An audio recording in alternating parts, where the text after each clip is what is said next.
Agenda Económica es presentado por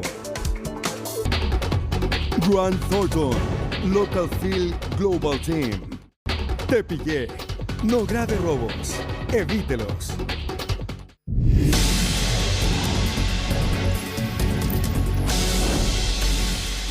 Bienvenidos a la Agenda Económica PM de este martes acá en CNN Chile, la que comenzamos contándoles la decisión que tomó el Banco Central hace apenas 2 horas en su reunión de política monetaria de diciembre. Se sabía que el Banco Central iba a bajar la tasa de interés. Lo que estaba en duda era la magnitud. Bueno, ¿y cuánto fue? 75 puntos base, dejándola en 8,25% del 9% en que estaba. Vamos inmediatamente a las razones. ¿Por qué hizo esto el Banco Central? Porque la inflación ha continuado disminuyendo con las variaciones anuales del IPC, el total y el subyacente, que es el más estructural, en 4,8 y 6%. Esos números se han ido bajando cada vez desde el último año y medio más o menos. Incluso la inflación de noviembre, que fue 0,7%, el Banco Central dice que superó lo esperado, pero fue por el comportamiento de algunos precios volátiles. Y eso es importante porque no son muy fundamentales para las tendencias subyacentes de la inflación. Es decir, ese 0,7% no tiene sustento para repetirse en el futuro. De hecho, las predicciones para el IPC de diciembre están en 0,1. Por lo tanto, ese 0,7, si fue mayor a lo esperado, no es tan peligroso para el Banco Central. Y fíjense lo que sigue diciendo el ente emisor al respecto. Ahí se despliega otra parte del comunicado. Se sigue proyectando que la inflación convergerá a la meta de 3% anual en la segunda mitad de 2024.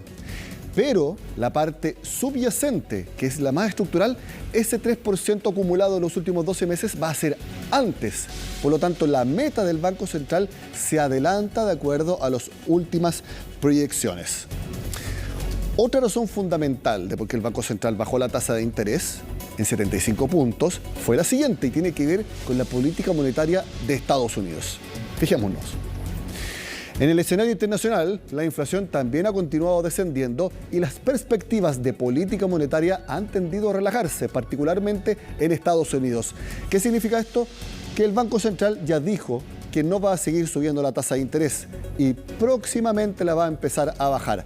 A eso se refiere con una política monetaria que ha tendido a relajarse. Y también lo dice ahí el Banco Central.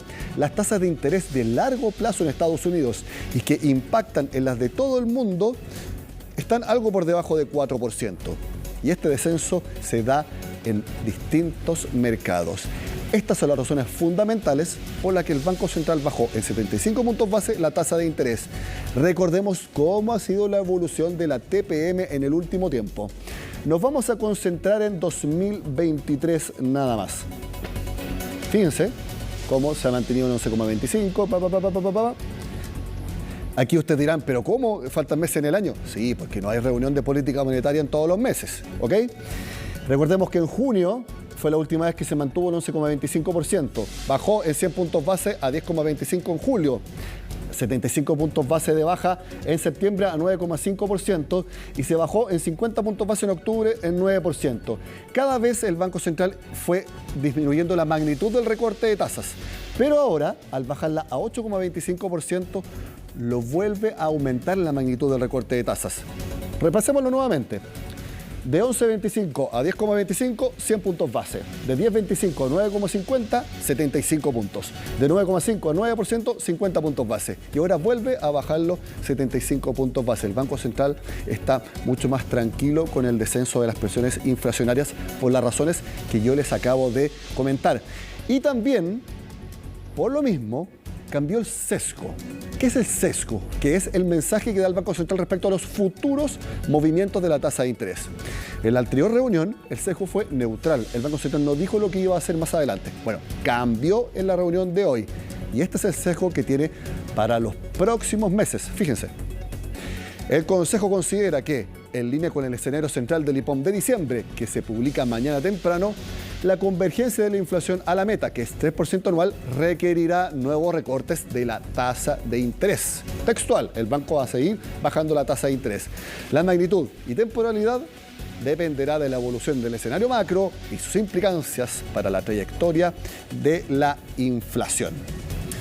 Ese es el escenario entonces que delinea el Banco Central. Nosotros acá en Agenda Económica vamos a seguir con el análisis del mercado respecto a la decisión del ente emisor que fue unánime y lo hacemos en el contacto con Klaus Kempf, que es director ejecutivo de Credit Corp Capital. Klaus, gracias por estar a esta hora con nosotros. Muy buenas noches. Hola Nicolás, muy buenas noches. ¿Había alguna discusión en redes sociales, en portales económicos respecto a si esta decisión de 75 puntos base de recorte era más de lo esperado o era lo esperado? ¿Cuál es tu opinión? Efectivamente, 75 puntos base era el escenario más razonable para el Banco Central hoy día. No es una gran sorpresa porque efectivamente ya el mercado estaba poniendo en precio algo muy parecido a 75 puntos básicos, pero hace 2 semanas, un mes antes de la reunión de la Fed, efectivamente lo que se esperaba era totalmente diferente. Lo que ha pasado, la dinámica de tasas de las últimas 2 semanas internacionales, le dio el espacio al Banco Central de volver a acelerar su baja de tasa desde 50 puntos básicos hacia 75 puntos básicos.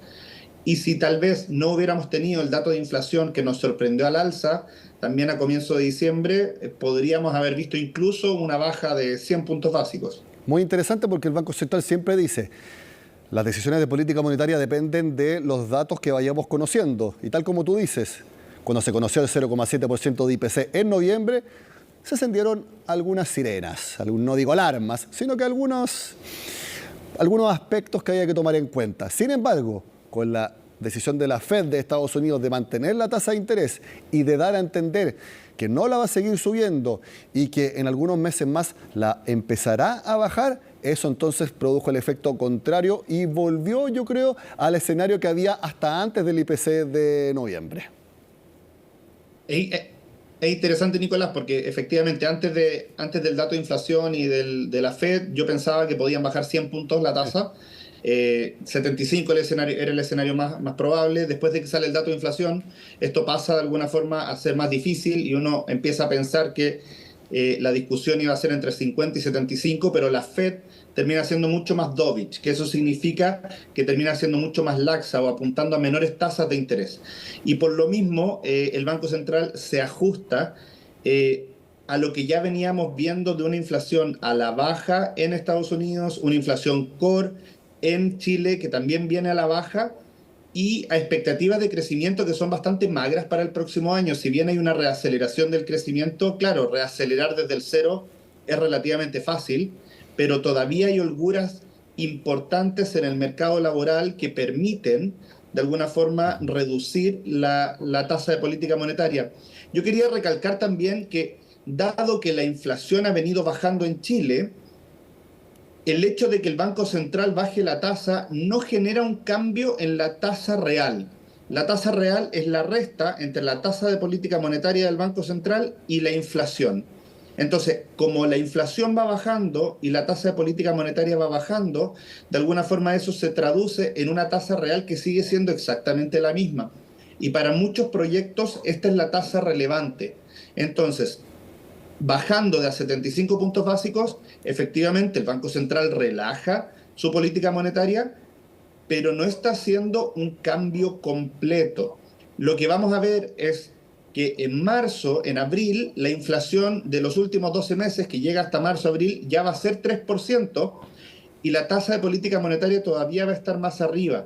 Entonces, cuando realmente veamos un cambio en la tasa real, va a ser desde marzo hacia adelante, y en ese cambio de marzo hacia adelante es que podemos empezar a contar los meses cuando vamos a ver una reactivación económica producto de este relajamiento de la tasa real, que es la que realmente importa, no solo la tasa de política monetaria nominal. Entonces, es muy interesante, sí, es muy interesante tu explicación, Klaus, porque ya, entonces la tasa de interés ahora está en 8,25%. La inflación anual está en 4,8%. Eso es 3,45%. Sí. 3,45%, ¿ya? La idea entonces, para que sea una tasa de interés reactivadora que impulse el crecimiento, es que esa diferencia vaya siendo cada vez menor en el tiempo, como muy bien tú dices, porque si el Banco Central sigue bajando la tasa de interés, ya le queda poco a la inflación anual para llegar al objetivo del 3%. Por lo tanto, esa brecha va a irse reduciendo en los próximos meses cuando el Banco Central siga bajando la tasa de interés. El Banco Central, efectivamente, Nicolás, está haciendo su trabajo, pero no está siendo proactivo en estimular la economía todavía.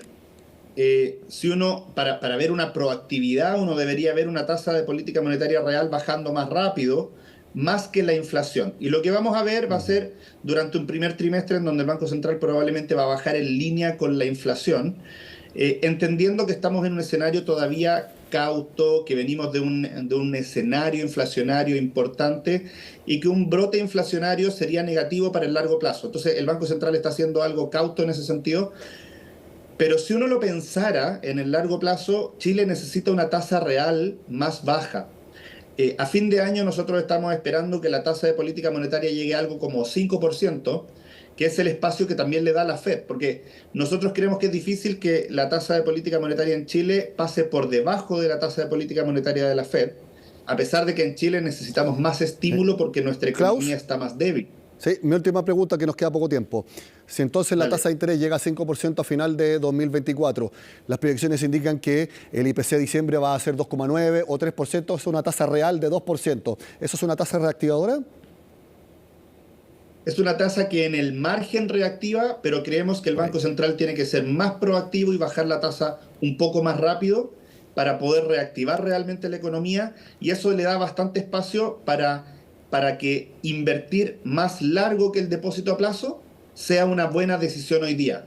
Hoy día los depósitos a plazo están entregando una muy buena rentabilidad, probablemente los 2 próximos meses también. Perfecto. Pero empezar a invertir un poco más largo, considerando que el Banco Central va a tener que bajar la tasa un poco más rápido, hace todo el sentido hoy día.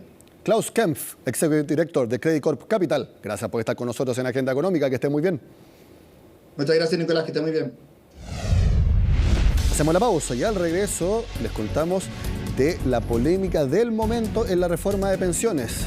El destino del 1% de cotización, que es para fomentar el empleo de las mujeres. ¿Por qué es una polémica? Lo vemos al regreso.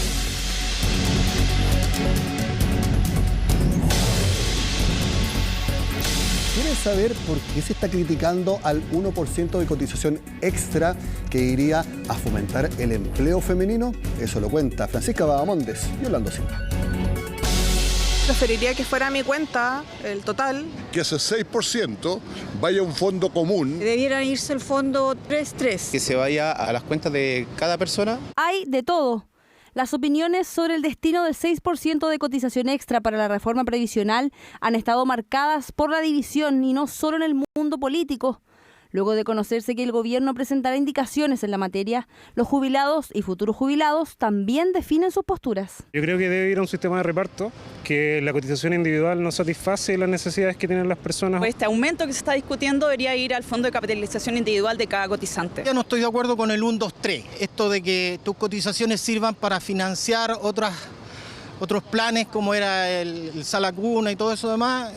No, yo creo que lo lógico es que ese 6% se vaya completo a la capitalización individual. Ese punto en particular ha sido blanco de cuestionamientos, ya que la propuesta que busca destrabar la discusión plantea que un punto porcentual se destina a fortalecer el empleo femenino, lo que considera financiamiento para Sala Cuna. Si las mujeres no tienen las posibilidades, más bien tienen dificultades de emplearse formalmente, porque son las que mayormente asumen las tareas de cuidado, particularmente los pequeños, en salas cuna, entonces es fundamental que esto tenga relación con la mirada de seguridad social y de previsión social, el incentivar o el fomentar la empleabilidad femenina. Lo que se buscaría es mitigar la tarea de la crianza y los cuidados, que mayormente recaen en las mujeres, lo que se traduce en lagunas previsionales y, a la larga, en bajas pensiones. Se ha mostrado claramente, con evidencia, que es uno de los determinantes o causantes de la brecha salarial, que después se transforma en brecha de pensiones.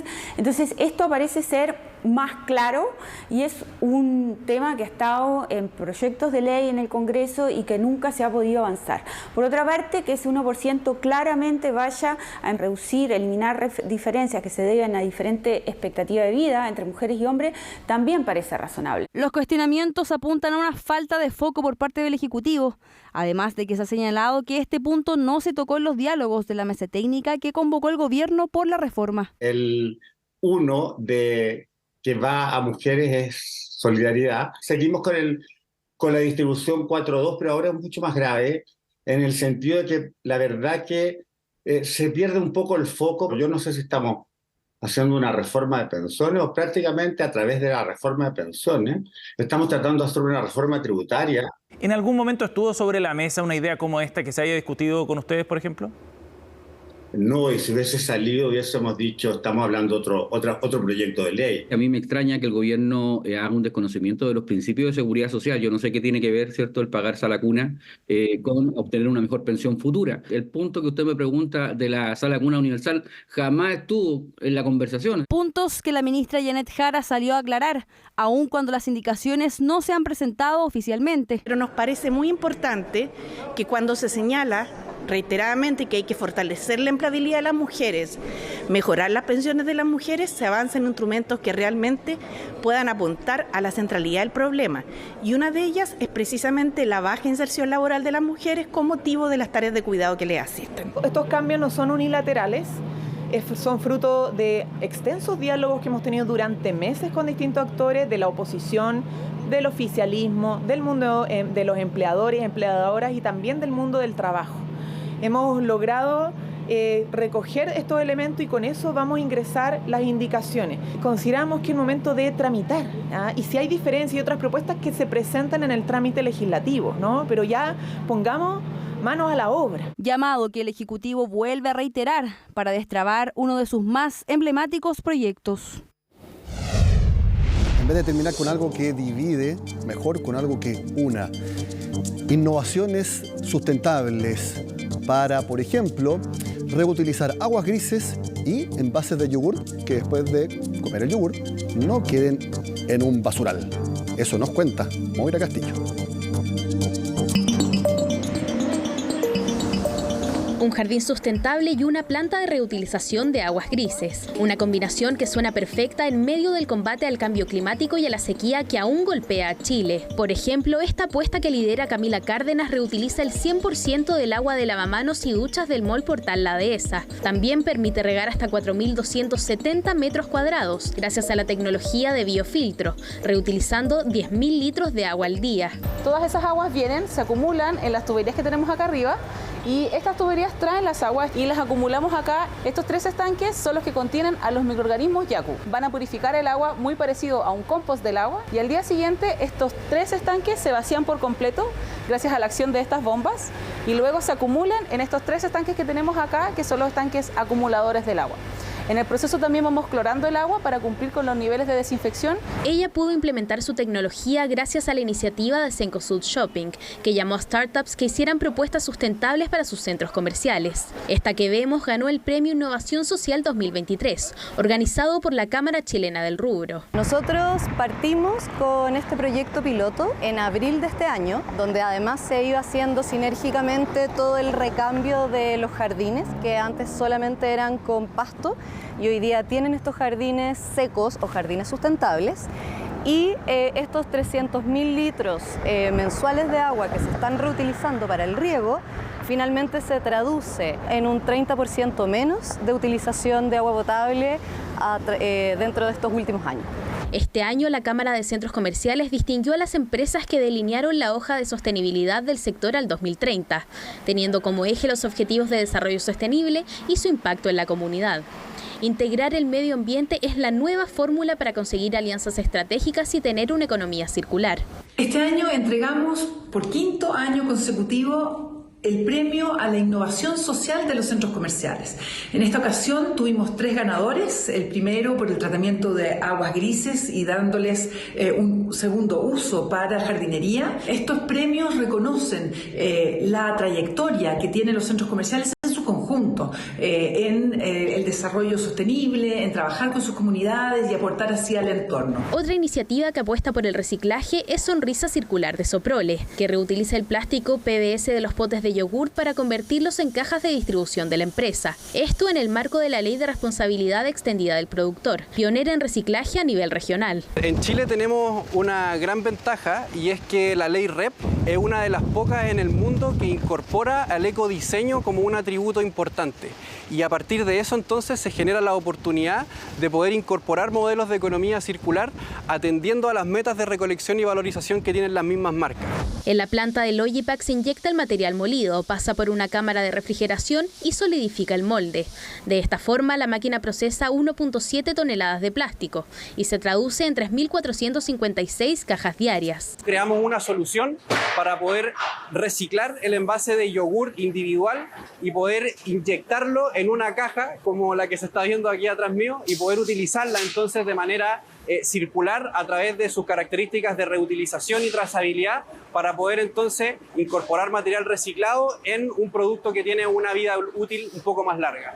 Esta nueva lógica circular suma un nuevo recurso, la inteligencia artificial. Principalmente potencia la infraestructura y logística, optimiza la recolección de material, genera y clasifica los residuos que deberán ser reutilizados. Todo según el nuevo marco regulatorio y la responsabilidad social corporativa de cada empresa. La inteligencia artificial básicamente está empapando todo ámbito cotidiano y a nivel industrial. Yo diría que lo que más va a impactar es su ayuda en el tema logístico, de acopio, del tema más municipal de gestión, de cómo llegan los residuos de casas industriales, cómo se distribuye eso y cómo hacerlo más eficiente. Medir el impacto quizás es lo más difícil. Yo diría que las iniciativas que tú mencionas son de un impacto cultural educacional. La integración de todos los actores en la cadena es clave para completar el proceso circular. Como vimos en los ejemplos de jardines sustentables, reutilización de agua y reconversión de envases de yogurt, cada agente debe contar con una estrategia de sostenibilidad y asociarse con otros, para así lograr verdaderamente la economía circular.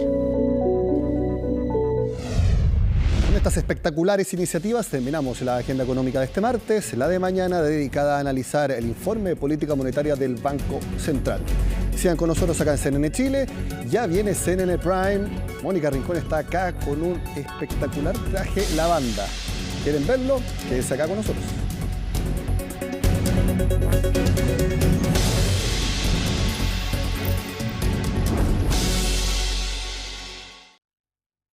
Agenda Económica fue presentado por Grant Thornton, Local Field Global Team. Te pillé. No grave robos. Evítelos.